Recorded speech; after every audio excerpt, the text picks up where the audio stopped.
अस्सलामुअलैकुम दोस्तों, कैसे हैं आप सब। मैं आप सबको यूट्यूब चैनल इंग्लिश लिटरेचर पर वेलकम कहती हूँ। हम जो आज पीस ऑफ वर्क डिस्कस करने जा रहे हैं that is Gulliver's Travels by Jonathan Swift. Swift जो है ये 18th सेंचुरी के बहुत remarkable and important literary figure count किए जाते हैं और इनका ये वर्क गुलिवर ट्रैवल ये भी थ्रू एंड थ्रू हिस्ट्री में स्टार्टिंग से लेके जब से प्रोड्यूस हुआ है स्टिल अब तक बहुत ज़्यादा important piece of work consider किया जाता है। ये टोटली बेस्ड करता है सेटायर के ऊपर। सेटायर क्या होता है कि किसी चीज़ को क्रिटिसाइज करने के लिए ह्यूमर का यूज़ करना सेटायर होता है। पर्पस क्या होता है? To make people think critically about the world around them. जो उनके इर्द गिर्द वर्ल्ड है उनके बारे में क्रिटिकली सोचें और उनको इनकरेज किया जाए कि वो सोशल चेंज लेकर आए। सिंपलेस्ट डेफिनेशन बताऊं तो फनी क्रिटिसिज्म और shortest definition humour plus criticism. ठीक है, तो ये होता है सेटायर, यानी क्रिटिसिज्म करना ह्यूमर का यूज करते हुए। ठीक है, अब जो गुलिवर्स ट्रेवल्स है इस बुक का फुल नेम अगर देखा जाए that is travels into several remote nations of the world.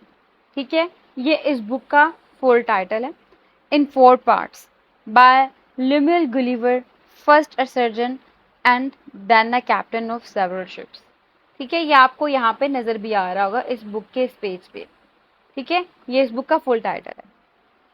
अब ये बुक जो थी ये 1720 से 1725 के ड्यूरेशन में लिखी गई डबलिन आयरलैंड में और इसकी पब्लिकेशन डेट 1726 है और जिस पीरियड में लिखी गई दैट इज ऑगस्टिन पीरियड, यानी कि मैंने बताया 18th सेंचुरी का पीरियड। और इस बुक का genre already I have discuss with you के सेटायर है। और सेंस ऑफ क्लोजनेस क्रिएट करने के लिए इसमें जो पॉइंट ऑफ व्यू यूज किया गया that is first person point of view. इस बुक के हिस्टोरिकल बैकग्राउंड हम लोग जब स्टोरी को डिस्कस करेंगे वहाँ पे जो जो हमारे पास सिग्निफिकेंस आएगी हिस्ट्री से रिलेटेड हम साथ साथ क्रिटिसिज्म करते हुए डिस्कस करते जाएंगे। ठीक है, हिस्टोरिकल बैकग्राउंड क्या है, हिस्टोरिकल कॉन्टेक्स्ट क्या है, सिम्बलाइज किसको कर रहा है, सारा कुछ हम लोग समरी को डिस्कस करते हुए कवर करेंगे। एनी हाउ बुक्स के अंदर टोटल 4 पार्ट्स दिखाए गए हुए हैं और फर्स्ट पार्ट में हम लोगों ने अ वॉयस टू लिलीपुट देखना है। ठीक है, ये अ वॉयस टू लिलीपुट क्या है, ये लिलीपुट कौन सी प्लेस है, जब हम समरी स्टार्ट करने लगे हैं तब साथ साथ डिस्कस करते हैं। तो अब शुरू करते हैं हमारी समरी। जब समरी शुरू होती है हमें पता लगता है कि जो बुक की नरेशन है through and through first person point of view से की गई हुई है। और लेम्यूल गुलिवर फुल नेम है हमारे कैरेक्टर का। वो अपने चाइल्डहुड के कुछ इवेंट्स डिस्क्राइब करते हैं और कुछ सर्कमस्टेंसेस डिस्क्राइब करते हैं जिसमें बताते हैं कि इन सब इवेंट्स की बेस पे ये एक सी मैन बन गए थे। ये अपने रीडर को बताते हैं कि अपने ये 5 भाइयों में से 3rd नंबर पे आते हैं और इनको प्योरिटन कॉलेज में भेजा गया था जब ये 14 साल के थे। उसके बाद ये एक लंदन के अंदर एक सर्जन के अप्रेंटिस बन गए थे, यानी कि किसी के लिए काम करना कोई प्रैक्टिस सीखने के लिए। तो यानी कि सर्जन का काम सीखने के लिए वहाँ पे इन्होंने सर्जन के लिए काम करना शुरू कर दिया था। जिस टाइम पे इन्होंने नेविगेशन और मैथमेटिक्स भी सीखी। क्यों? क्योंकि इनको सी का और सेलिंग का शौक था इसी बेस पे। तो ये कहते हैं as I always believed it would be some time or other my fortune to do। यानी कि कभी ना कभी तो फ्यूचर में मैं आऊँगा इस फील्ड की तरफ, वॉयजेस की तरफ, सी की तरफ। ठीक है, नेक्स्ट इन्होंने फिजिक्स यानी कि मेडिसिन की स्टडी की क्योंकि इनका मानना था कि मेडिसिन की स्टडी करना भी इनके लॉन्ग वॉयजेस के लिए काफ़ी ज़्यादा यूजफुल रहेगा। मीन्स टारगेट एक ही है और वो टारगेट क्या है? वॉयजेस, समुद्री सफ़रों पे जाना, ये इनका एक टारगेट है और उसी के लिए सारा कुछ सीख रहे हैं, उसी के लिए सारी प्रिपरेशन कर रहे हैं। अब इसके बाद हम देखते हैं गुलिवर हम लोग को बताते हैं कि इनकी शादी मिसेस मैरी बर्टन से हुई और इन्होंने अपना सर्जन का प्रॉपर वर्क शुरू कर दिया था। लेकिन इनको अपने बिजनेस में जब फेलियर फेस करना पड़ा, यानी कि इतना अच्छा इनका काम नहीं चला सर्जन का, तो ये 6 साल तक समुद्री सफ़रों पे ही रहे, जहाँ पे इन्होंने 2 शिप्स के अंदर सर्जन के तौर पे सर्विसेज दी और इन्होंने ईस्ट और वेस्ट इंडीज़ में ट्रैवलिंग भी की और ये ज़्यादातर टाइम अपना जो है वॉयजेस में लोगों को ऑब्जर्व करने में और उनकी लैंग्वेजेस को लर्न करने में गुजारते थे। लेकिन फिर एक दफ़ा क्या हुआ, राउंड अबाउट 1699 गुलिवर्स ट्रैवल अपनी एक वॉयज पे निकले, अपनी एक जर्नी पे निकले, समुद्री सफ़र पे निकले और इनकी शिप थी, शिप एंटीलूप। उस शिप के अंदर ना सिर्फ ये मौजूद थे बल्कि इनके साथ क्रू मेंबर्स भी थे। अचानक तूफान आ जाता है, खुराक भी ख़त्म, और जब खुराक भी नहीं है और तूफान भी आ गया तो क्या हुआ कि जो क्रू मेंबर थे वो कमज़ोर हो गए और उनमें से 12 क्रू मेंबर जो थे वो मर गए। फिर शिप टकरा गई। जब शिप टकराई तो शिप के टकराने से 6 क्रू मेंबर्स इंक्लूडिंग गुलिवर एक स्मॉल बोट, एक छोटी सी कश्ती में बैठ जाते हैं और वो कश्ती अचानक ही क्या होती है, ओवरटर्न हो जाती है, यानी तेज हवा चलती है और उस तेज हवा के चलने से वो कश्ती मुड़ जाती है जिससे सब क्रू मेंबर डूब गए। अब गुलिवर ट्रैवल स्विमिंग करते करते करते एक पॉइंट पे जा पहुंचते हैं जो कि एक आइलैंड होता है और वो island it's a kind of patch of grass और वहाँ पे ये एस्टिमेटली मोर देन 9 आवर्स सोए रहते हैं। अब जब गुलिवर की आँख खुलती है तो गुलिवर देखता है कि that he has been captured by a little creature, a human creature not 6 inches high, with a bow and arrow in his hands and quiver at his back. ये डिस्क्रिप्शन है उस क्रिएचर की। तो अब Gulliver travels आप picture पे देख सकते हैं, जब वहाँ पे पहुँचा तो जिस जगह पे वो पहुँचा था उस लैंड के जो रिहायशी थे, इनहेबिटेंट्स थे, गुलिवर कहता है वो 6 इंचेस से ज़्यादा ऊंचे नहीं थे, बहुत छोटे छोटे हाइट्स के थे और उन्होंने यह किया, उन्होंने मुझे बांध दिया था। यानी कि वो देखता है उसके आर्म्स, उसके लेग्स जो है वो ग्राउंड के साथ बहुत ज़्यादा ज़ोर से बांधे हुए हैं और लेटर ऑन गुलिवर्स को पता लगता है कि जिस जगह पे वो पहुंचा है वो लिलीपुट है और जिन लोगों ने इसको बांधा है वो लिलीपुशियंस हैं। अभी लिलीपुशियंस बेसिकली कौन है, यही लिटिल क्रिएचर। और ये लिलीपुट क्या सिंबलाइज कर रहा है, बेसिकली यहाँ पे जो स्विफ्ट है वो सटायर कर रहे हैं पेटिनेस और absurdity of European politics and court intrigue. अब यहाँ पे मैं आपको थोड़ा सा हिस्टोरिकल रेफरेंस दे दूँ। 18th सेंचुरी इंग्लैंड के अंदर जो इंग्लैंड था ना, वहाँ पे पॉलिटिकल इंस्टेबिलिटी थी और 2 पार्टीज थी, विग्स और टॉरिस, WHIGS विग्स, दूसरी है टॉरिस, TORRIES।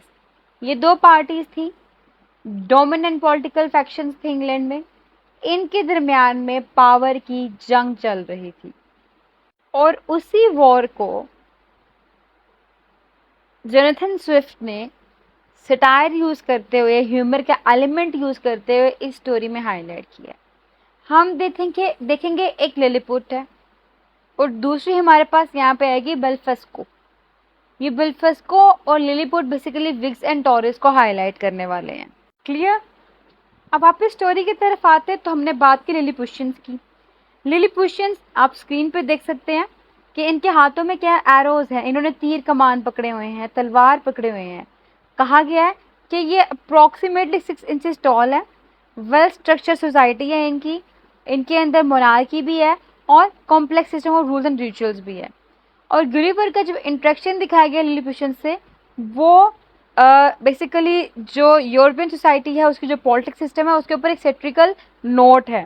जैसे कि देखिए, Lilliputians served as a vehicle for swift satirical commentary on European politics and the pettiness and absurdity of the court life, bureaucracy, and diplomatic maneuvering. The name Lilliput has since become synonymous with the anything tiny or miniature, कि तब से कोई भी चीज़ जो छोटी है उसके साथ सिनोनिम्स के तौर पे यूज़ किया जाता है। जब से ये स्टोरी प्रोड्यूस की गई है। Now back to the story. अब हमने देखा लिलीपुट में पहुंच गया, इसको बांधा हुआ था। अब जब इसको बांधा हो तो उस टाइम इसकी जब आंख खुलती है, अपना लेफ्ट बाजू उठाता है, अपनी मूवमेंट करता है। जब अपनी मूवमेंट करता है तो इसके ऊपर तीर बसाना शुरू कर देते हैं सारे के सारे लिलीपुशंस इकट्ठे होके। तो ये कि इसको मार ना दिया जाए, अपनी जान बचाने के लिए दोबारा अपनी औकात पे वापस आ जाता है। मीन्स कि अपनी फर्दर कोई भी मूवमेंट नहीं करता, अपनी बॉडी को स्टेटिक कर लेता है। फिर जो लिलीपुट्स है ये अपना एक छोटा सा स्टेज बनाते हैं। वो स्टेज छोटा सा kind of a foot and half tall होता है, और वहाँ पे पर्सन ऑफ क्वालिटी खड़े होते हैं और 10 मिनट्स की स्पीच करते हैं, जो कि गुलिवर उनके लैंग्वेज को अंडरस्टैंड नहीं करता। गुलिवर जो उसको भूख लगती है, वो सिग्नल देता है कि उसको भूख लगी है, तो ये लोग उसको खाना देने की कोशिश करते हैं। उसको खाना जब मील जब उसको प्रोवाइड करते हैं, जब उसको पानी ला के दिया जाता है, बैरल्स ला के दिए जाते हैं उसको पानी के, तो उस टाइम पे गुलिवर उस पानी को पी के वो सो जाता है। क्यों? क्योंकि उस पानी के अंदर इन्होंने स्लीपिंग पिल्स, स्लीपिंग मेडिसिन डाली हुई थी। और जब गुलिवर सो जाता है तो बहुत बड़ा लार्ज प्लेटफॉर्म बना के जिसमें 22 व्हील्स लगाए जाते हैं, और उस 22 व्हील्स वाले प्लेटफॉर्म को डजन्स ऑफ मतलब काइंड ऑफ बहुत सारे लोग, काफ़ी ज़्यादा हॉर्सेस मिलके ड्रैग करके गुलिवर को कैपिटल की तरफ लेके जाते हैं। और जब गुलिवर को उस कैपिटल में जाके होश आता है तो देखता है कि गुलिवर को चेन के अंदर बांधा हुआ है। इवन कि उसको चेन में बांधा हुआ है, लेकिन फिर भी वो 2 यार्ड्स के round about, 2 yards in a diameter वो मूव कर सकता है in the form of circle. और round about 100 and more than 100,000, ठीक है, 100,000 लिलिपुशंस जो हैं वो गुलिवर को वहाँ पे देखने के लिए आते हैं। और यहाँ पे द एम्परर ऑफ लिलीपुट, अब उनकी एंट्री हुई है। वो गुलिवर से बात करने के लिए आता है। गुलिवर उसकी ज़ुबान और वो गुलिवर की ज़ुबान समझ नहीं पाता। अब साथ ही स्टोरी में एक इंसिडेंट ऐसा होता है कि कुछ लोग गुलिवर के ऊपर अटैक करने के लिए आते हैं। काइंड ऑफ 6 मेन होते हैं। अब सज़ा के तौर पे, क्योंकि उन्होंने गुलिवर के ऊपर अटैक किया हुआ है, इनके यहाँ पे रूल्स एंड रेगुलेशंस हैं, तो गुलिवर के बिल्कुल लेफ्ट आई के ऊपर एरो लगने लगा था, जिस बेस पे पनिशमेंट देने के तौर पे जो वो 6 के 6 आदमी गुलिवर के हवाले कर दिए जाते हैं। लेकिन गुलिवर उनको तंग नहीं करता, पहले डराता है, उनको छोड़ देता है, और वो थ्रू एंड थ्रू बड़ा वेल बिहेव्ड रखता है। अब उसके वेल बिहेव की वजह से जो लोग हैं ना, वो गुलिवर के ऊपर ट्रस्ट करना शुरू कर देते हैं। अब लेटर ऑन गुलिवर जो है उनके कल्चर के अंदर भी घुल मिल जाता है, उनके साथ उनके कल्चर का एक पार्ट बन जाता है, उनकी लैंग्वेज को सीखना शुरू कर देता है। फिर ये सब कुछ देखते हुए ना जो एम्परर है ना, वो फाइनली गुलिवर को फ्रीडम दे देता है, कंडीशन रखता है कुछ। अब वो कंडीशन क्या थी? Swear to help the Lilliputians if they are ever in war, कि जब भी कभी जंग होगी तो तुम कसम खाओ तुम लिलिपुशंस की मदद करोगे। सर्वे द सराउंडिंग लैंड, जो भी सराउंडिंग लैंड है तुम वहाँ पर सर्वे करोगे। Help with any building that needs to be done, ठीक है, कि कोई भी बिल्डिंग में ज़रूरत हुई तो तुमने उनकी मदद करनी है। डिलीवर मैसेजेस, कोई भी मैसेज हो आपने वो डिलीवर करने हैं। ये 4 शर्तें रखी थी उसने, और जो हमारा करेक्टर है गुलिवर वो एग्री कर जाता है।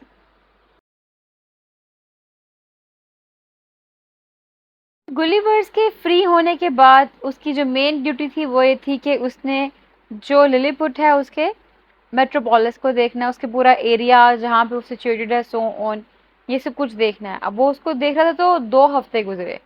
2 हफ्ते गुजरने के बाद रेल ड्रेस नेम का एक कैरेक्टर है, रेल ड्रेसल, ठीक है।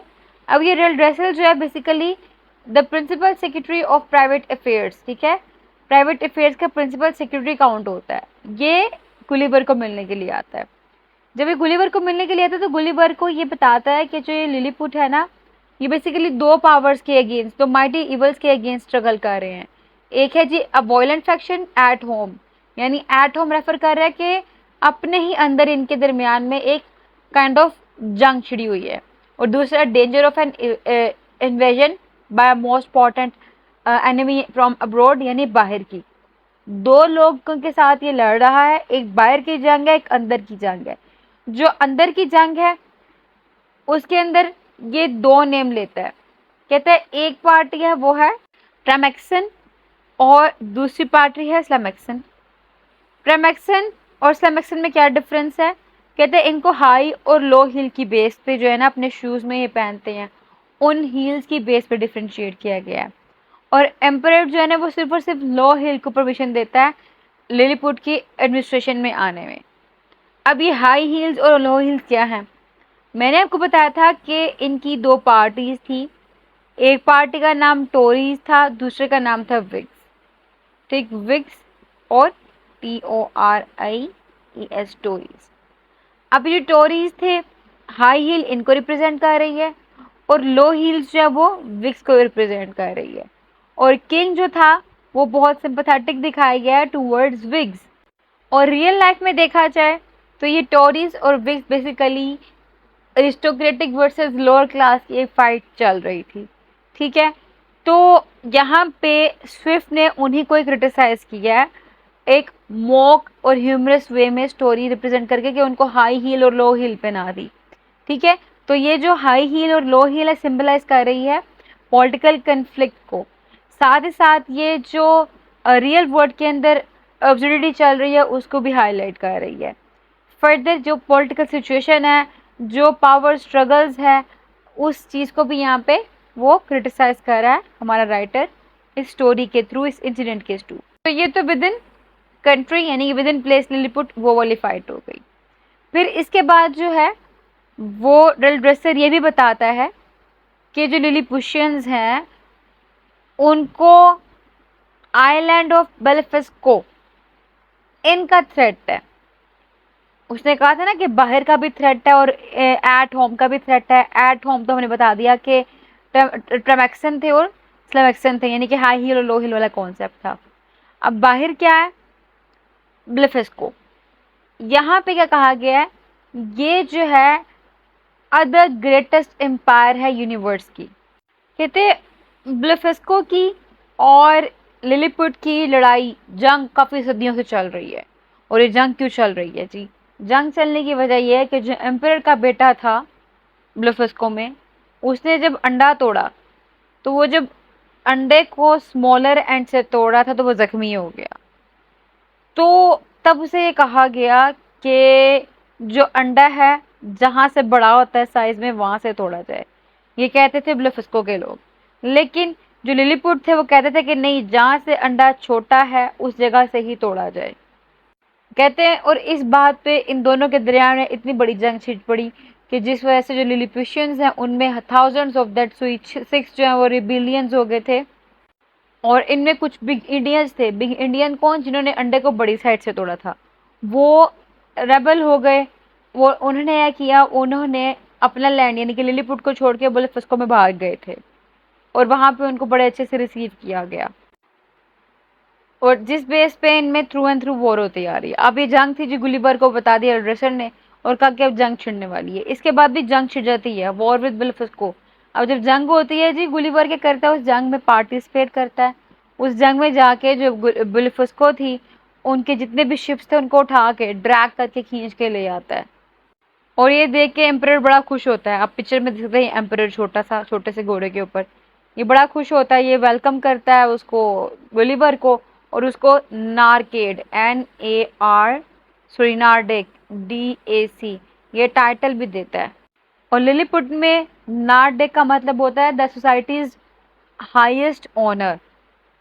अब जो वॉर थी बेलिफिस्को के साथ लिलीपुट की, ये बेसिकली सिंबलाइज क्या कर रही है? ये रिलीजियस कॉन्फ्लिक्ट को सिंबलाइज कर रही है। कैथोलिक्स और प्रोटेस्टेंट के दरमियान में एक लॉन्गर टेंशन चल रही है, रिलीजियस स्ट्राइफ चल रही है, उसको सिंबलाइज कर रही है। और इनका अंडे के ऊपर डिसएग्रीमेंट करना कि जो लिलीपुशियंस थे वो कहते थे कि स्मॉल एंड से अंडा तोड़ा जाए, जिसको हम लिटिल इंडियंस भी कहते हैं, जबकि वो बेलिफिस्कोडियंस थे वो कहते थे कि बिग एंड से अंडा तोड़ा जाए, जिसको हम लोग बिग इंडियंस भी कहते हैं। तो ये बेसिकली मिरर कर रही है, रिफ्लेक्ट कर रही है रिलीजियस डिस्प्यूट्स की एब्सर्डिटी को। फर्दर ये ह्यूमन फुली को भी सिंबलाइज कर रही है। यूरोप के अंदर जो कन्फ्लिक्ट चल रहे थे उनको भी सिंबलाइज कर रही है, उनको भी सटायर कर रही है। और इसी के साथ साथ पॉलिटिकल सटायर भी है। एनी हाउ जब ये जंग खत्म हुई तो एम्परर उसको कहता है गुलिवर को कि तुम जाओ दूसरी कंट्री में, यानी कि दूसरा प्लेस जो है वापस जाओ, वहां पे जाके उनको डिस्ट्रॉय कर आओ। गुलिवर कहता है वहां जाना एक बुरा ही काम है, इतनी दूर जाने से वो रिफ्यूज कर देता है। ठीक है, 3 हफ्ते गुजरते हैं। वहां से बेलिफस्को की एम्बेसी से एक पर्सन आता है और आके यहाँ से वो पीस का मैसेज लेके आता है। उस पीस के मैसेज को जो लिलीपुट का एम्परर है वो एक्सेप्ट कर लेता है। कुछ दिन बाद जो रॉयल पैलेस है उसके ऊपर आग लग जाती है, जगह जगह लिलीपुशंस फैल जाते हैं। हंड्रेड ऑफ लिलीपुशंस गुलिवर के पास जाते हैं, उनको जगाते हैं, कहते हैं कि पैलेस में आग लग गई है, और कोई भी पैलेस की आग बुझाने की कोशिश नहीं कर पा रहा होता। अब क्या करता है जी, अब गुलिवर उस आग को बुझाने के लिए वहां पे यूरन कर देता है। उससे क्या हुआ, आग बुझ गई, जिससे जो पूरा लिलीपुट था वो जलने से बच गया, बाकी का जो पैलेस था वो भी जलने से बच गया। गुलिवर वापस घर आ गया आग बुझा के, और गुलिवर को लगा था अब इस गुलिवर को जो एम्प्रेस है वो तारीफ करेंगे, अप्रिशिएट करेंगे, लेकिन होता क्या है, एम्प्रेस को गुस्सा आ गया कि जो गुलिवर ने यहाँ पे ये काम खराब कर दिया है, और कहा गया जी अब गुलिवर को सजा दी जाएगी। अब गुलिवर क्या होता है, अपने आप को रेस्क्यू करने के लिए जो उनके राइवल्स होते हैं बेलिफस्को उनके पास चल जाता है। बेलिफस्को भी गुलिवर को वार्मली रिसीव करते हैं। अब गुलिवर वहां से अपनी एक बोट बनाता है, उसको एक बोट मिलती है और उस बोट में वो बैठ के निकल जाता है, और उसको वहां पे एक इंग्लिश मैन होता है वो रेस्क्यू करता है, जिसकी बेस पे, जिसकी हेल्प की बेस पे गुलिवर इंग्लैंड में वापस आ जाता है। और गुलिवर जो है इसके चैप्टर में बेलिफस्को जाने से पहले जो भी डिटेल होती है लिलीपुशंस की, उनका साइज, उनका देखने का अंदाज, उनका कल्चर, सारा कुछ ये भी नरेट करता है। और यहाँ स्टोरी मतलब जिसका वॉयज टू लिलीपुट है वो एंड हो जाती है। इसमें हम लोगों ने कॉलोनियल एलिमेंट देखे, क्योंकि जो लिलीपुट है वो सिंबलाइज कर रहा है इंग्लैंड को, उसकी कॉलोनियल पावर को, और लिलीपुट बेसिकली कॉलोनाइज करना चाह रहा है बेलिफस्को को। ठीक है, तो वहाँ पे कॉलोनियल एलिमेंट्स मौजूद थे और वॉर चल रही थी, हम लोगों ने वॉर के एलिमेंट भी देखे इसके अंदर, पॉलिटिकल क्राइसिस भी देखा, रिलीजियस टर्मोइल भी देखा हम लोगों ने, एब्सुर्डिटी, फुलीज, ये सब कुछ देखा हम लोगों ने। और क्लिनिकल लैंग्वेज जैसे कि यूरिन करना किसके ऊपर, पैलेस के ऊपर, स्टेट के ऊपर। तो यहाँ पे जो स्विफ्ट है वो क्रिटिसाइज कर रहा है, वो कहता है कि one should P on the problems of the state, जो स्टेट है उसके प्रॉब्लम के ऊपर बंदे को बस पी, मतलब इतना डेरोगेटरी टर्म में वो ले गए, मैटर ही नहीं करता है इनके लिए जो रॉयल पैलेस है, उनकी जो प्रॉब्लम्स हैं, स्टेट के जो इश्यूज हैं, सो ऑन। और वहाँ पे इतनी रेडिकुलस एक्टिविटी दिखाई गई कि if Gulliver save the royal palace then palace जो है वो इसके खिलाफ हो गया, means war is everywhere, politics is everywhere, और जो सिंसियर है उसके साथ कोई हो नहीं सकता। ठीक है, थ्रू एंड थ्रू यहाँ पे हमने वाला क्रिटिसिज्म देखा। नोट ए सिंगल इवेंट, कोई भी सिंगल इवेंट ऐसा नहीं था जो कि सटायर से फ्री ना हो। तो यहाँ हमारी ये जर्नी हुई, एंड नेक्स्ट जर्नी हम देखेंगे पार्ट 2 के अंदर। तो वीडियो पसंद है, वीडियो को लाइक भी करिएगा, चैनल को सब्सक्राइब करना मत भूलिएगा। Stay tuned, take care.